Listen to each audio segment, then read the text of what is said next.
सभी को नमस्कार।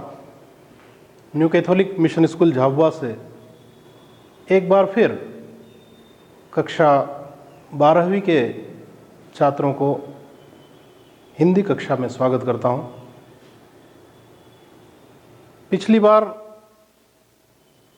हमने 2 कविताएं और एक निबंध पढ़ा सुना।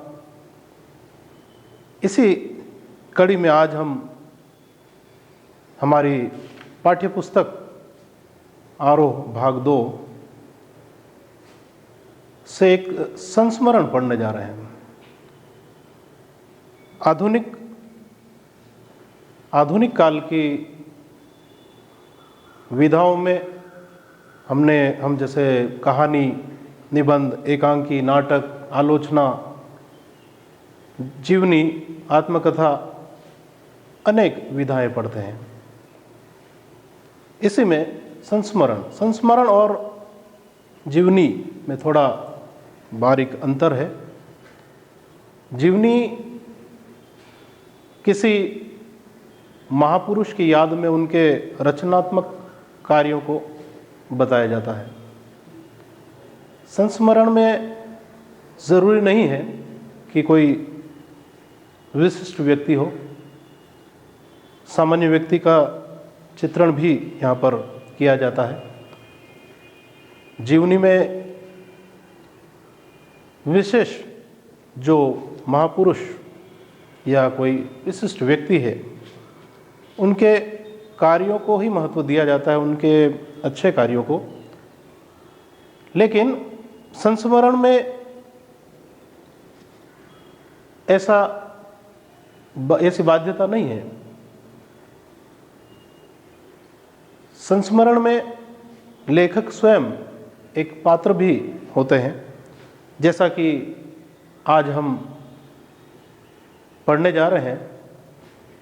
संस्मरण जिसका शीर्षक है काले मेघा पानी दे, धर्मवीर भारती द्वारा रचित ये संस्मरण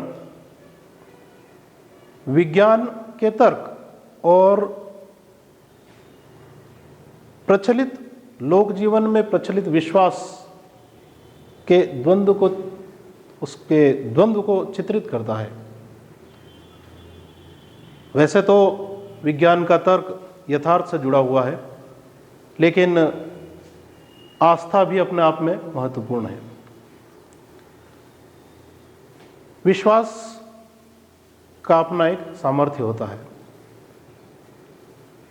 उसी दौरान हम ये पाठ हम पढ़ रहे हैं। धर्मवीर भारती, जिनका जन्म सन 1926 से उनकी जीवन यात्रा 1997 तक रही है, इन्होंने अनेक कविताएं, निबंध, कहानी, उपन्यास, गीति, नाट्य इत्यादि साहित्य रचनाएं की है।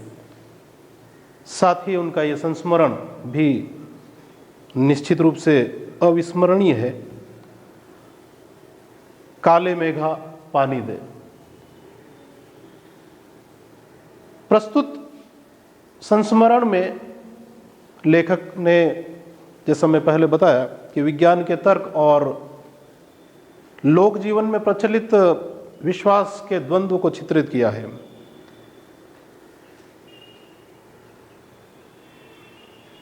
इस पाठ में जीजी लोक प्रचलित विश्वास का प्रतीक है, तो लेखक विज्ञान का प्रतीक है। वह विज्ञान के तर्क को ही उचित मानता है। पूजा अनुष्ठान या रीति रिवाज को वह ढकोसला या अंधविश्वास मानता है।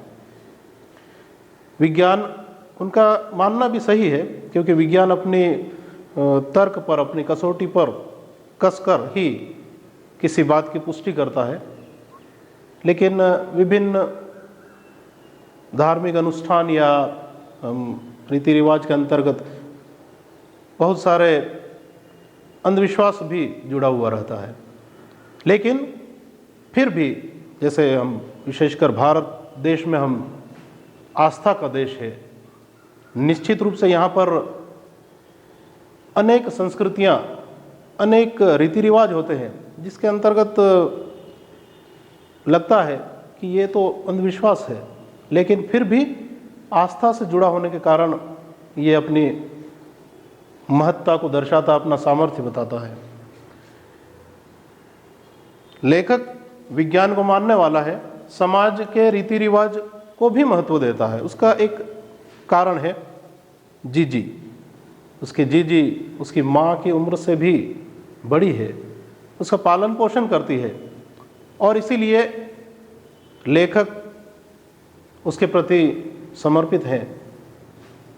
जीजी उस अंधविश्वास को या आस्था या उसको विश्वास को मानती है। लेखक विरोध करता है, लेकिन जीजी के प्यार, उसकी देखभाल या उसके मान सम्मान के कारण वह पूर्ण रूप से विरोध नहीं कर पाता, और जीजी के तर्कों से वह चुप हो जाता है।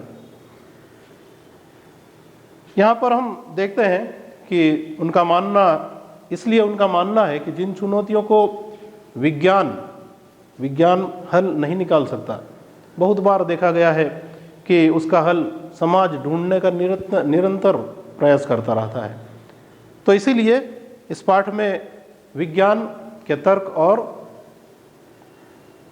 प्रचलित विश्वास, लोक प्रचलित विश्वास का सामर्थ्य, दोनों बातों को एक द्वंद्व के रूप में बताया। पाठ के प्रारंभ में हम देखते हैं इंद्र सेना के क्रियाकलाप को। यहाँ हम देखेंगे बचपन, लेखक का बचपन और अंधविश्वास। पाठ के प्रारंभ में लेखक लिखते हैं कि आषाढ़ महीने का एक पखवाड़ा बीत गया। आषाढ़ बारिश का महीना, पखवाड़े से मतलब पक्ष है। दो पक्षों में एक महीना शुक्ल पक्ष और कृष्ण पक्ष, दो पक्ष 15-15 दिन का रहता है, इसी पक्ष को पखवाड़ा कहा है। आषाढ़ महीने का एक पखवाड़ा यानी 15 दिन बीत जाने के बाद भी जब वर्षा नहीं होती है, तब किशोरावस्था के बालक इंद्र सेना के रूप में इंद्र भगवान से पानी मांगते हैं। ये इंद्र सेना घर घर जाकर पानी मांगती है।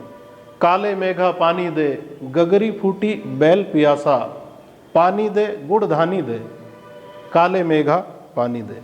इस गीत को गाते हुए ऐसे समय में जब भीषण गर्मी हो रही है, वर्षा के लिए लोग तड़प रहे हैं, ऐसे समय में इंद्र सेना बाहर निकलती है, गीत गाती है, और उसी इंद्र सेना पर आस्था रखने वाली महिलाएं, विश्वास रखने वाली महिलाएं उन पर पानी डालती है। लेखक इस बात का विरोध करता है कि जब ऐसे समय में जब पानी की बहुत किल्लत है, समस्या है, ऐसे में पानी को व्यर्थ फेंकना यह मात्र ढकोसला है, अंधविश्वास है। लेकिन फिर भी जीजी का अपना एक तर्क है। जीजी उस पर विश्वास करती है, बहुत सारे गांव वाले भी उस पर विश्वास करते हैं। कहा भी गया है कि ऐसे अंधविश्वास जिससे जनहानि न हो तो उसको करने में कोई हानि नहीं होती है। यहाँ पर भी हम देखते हैं कि पानी के लिए जब इंद्र सेना निकलती है तो उस पर अभाव में पानी कम है, उसके बाद भी डाला जाता है। यह उनका एक तगड़ा विश्वास है कि हम यदि पानी देंगे, इंद्र भगवान को पानी यदि हम थोड़ा सा देंगे तो निश्चित रूप से वह हमें ज़्यादा देगा। लेकिन लेखक जो कि कुमार सभा का एक उप मंत्री है, उसका विश्वास विज्ञान की ओर झुका हुआ है। वह रीति रिवाजों को, पूजा अनुष्ठानों को ढकोसला मानता है। उसका कहना है कि ऐसे समय में जब पानी की किल्लत हो रही है, पानी बहुत कम है, ऐसे समय में पानी को संचित करना चाहिए, लेकिन वही संचित किया हुआ पानी उन इंद्र सेना पर डाल देते हैं। इसीलिए लेखक उन्हें इंद्र सेना न कहकर मेंढक मंडली कहती है, जो कीचड़ में लोटपोट होकर आगे बढ़ती जाती है, गंगा मैया की जय का नारा लगाते हुए इंद्र भगवान से पानी की आशा करती है। ऐसे समय में जीजी भी, जो इंद्र सेना पर पानी डालने के लिए लेखक को प्रेरित करती है, लेकिन लेखक उनका विरोध करता है। जीजी का कहना है कि यदि हम उन पर पानी डालेंगे उनको, तो इंद्र भगवान प्रसन्न होकर पानी देंगे, लेकिन लेखक उसे अस्वीकार करता है। तब जीजी स्वयं उन पर पानी डालती है और पानी डालने के बाद लेखक को विभिन्न तर्क भी देती है और उस तर्क को सुनकर लेखक निरुत्तर हो जाता है। तो जीजी के तर्क इस प्रकार है कि यह पानी की बर्बादी नहीं, यह पानी का अर्घ्य है, यह पानी की बर्बादी नहीं है। लेखक का कहना है कि ऐसे अभाव में पानी फेंकना गलत है, ढकोसला है, लेकिन जीजी का तर्क है कि वह एक अर्घ्य है, देवताओं पर चढ़ाया जाने वाला जल है, जिससे देवता प्रसन्न होकर और 4 गुना 8 गुना ज़्यादा देंगे। यह उनका विश्वास है, आस्था है। दूसरा तर्क दिया है कि कुछ पाना है तो पहले कुछ देना होता है। वास्तव में कहा भी गया है कि दान सबसे महान है, लेकिन दान कौन सा दान, किस प्रकार का दान, यह जीजी बताती है कि अभाव में रहकर जो वस्तु हमारे पास बहुत कम है उसमें से यदि हम दें तो ही वो सच्चा दान है।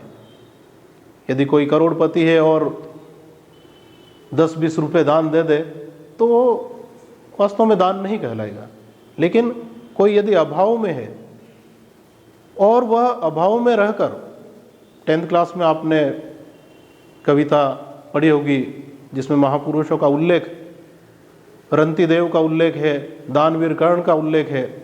ये निश्चित है कि ऐसे व्यक्ति जो हमें दान देने के लिए प्रेरित करते हैं, लेकिन वो दान आस्था से जुड़ा होकर विश्वास और अंधविश्वास में बारीक अंतर भी होता है उसका। और एक तर्क देते हैं कि हम पानी देकर बीज बोते हैं। यहाँ बहुत ही बढ़िया तर्क दिया जीजी ने, जिससे कि लेखक निरुत्तर हो गया। किसान पहले फसल बोता है, पहले कुछ बीज बोता है और फिर वह बादलों से पानी गिरने के बाद उपजता है और 4 गुना 8 गुना कई गुना होता है। इस प्रकार के तर्क सुनकर लेखक निरुत्तर हो जाते हैं। इसके अलावा एक बार हम पुनः देखें कि काले मेघा पानी दे, जब इंद्र सेना इस गीत को गाती हुई साथ में गुड़धानी की मांग भी करती है। गुड़धानी यानी गुड़ और अनाज से मिला हुआ चना या गेहूं में मिलाकर उसको प्रसाद के रूप में बांटा जाता है, एक अन्न के रूप में, अनाज के रूप में। तो निश्चित रूप से पहले कुछ देना तभी मिलेगा। अनाज भी वर्षा से ही आएगा, काले बादल जब आएंगे, बरसेंगे, तभी अनाज उत्पन्न होगा और अनाज फिर हमारे पेट भरने के लिए काम आएगा। इस प्रकार अपने तर्कों को जीजी पुष्ट करती है। यही बात लेखक को 50 वर्ष बाद उस त्याग के बारे में बताने की कोशिश करते हैं। लेखक का कहना है कि आज हम देश को क्या दे रहे हैं। देश से हम बहुत कुछ आशाएं करते हैं, मांगते बहुत हैं, लेकिन उनके प्रति त्याग की भावना कहाँ पर है। आज भ्रष्टाचार का बोलबाला है, रिश्वतखोरी का बोलबाला है। लेखक कहते हैं कि हम बातें तो बहुत करते हैं, भ्रष्टाचार की बहुत सारी बातें करते हैं, लेकिन वास्तव में हम भी कहीं न कहीं उसमें लिप्त हो जाते हैं।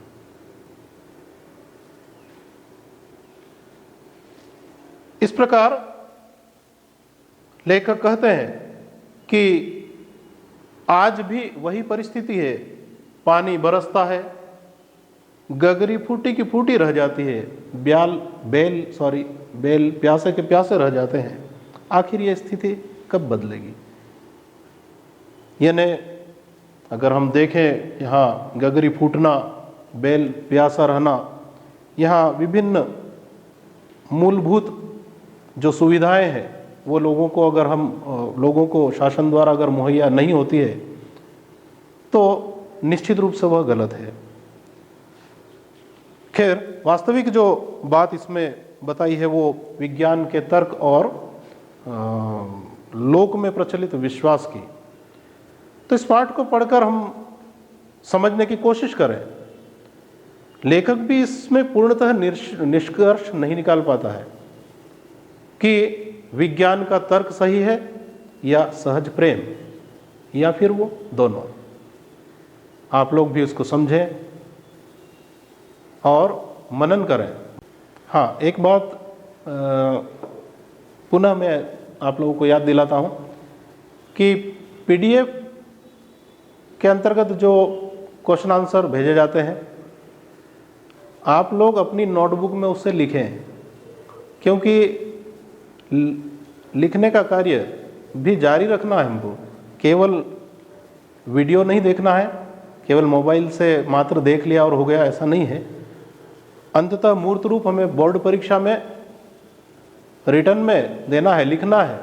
सो अपने लिखने का कार्य निरंतर रखें। साथ में PDF में जो सारांश वगैरह दिया जाता है आप लोग पढ़ेंगे, इसी आशा के साथ। ओके, धन्यवाद।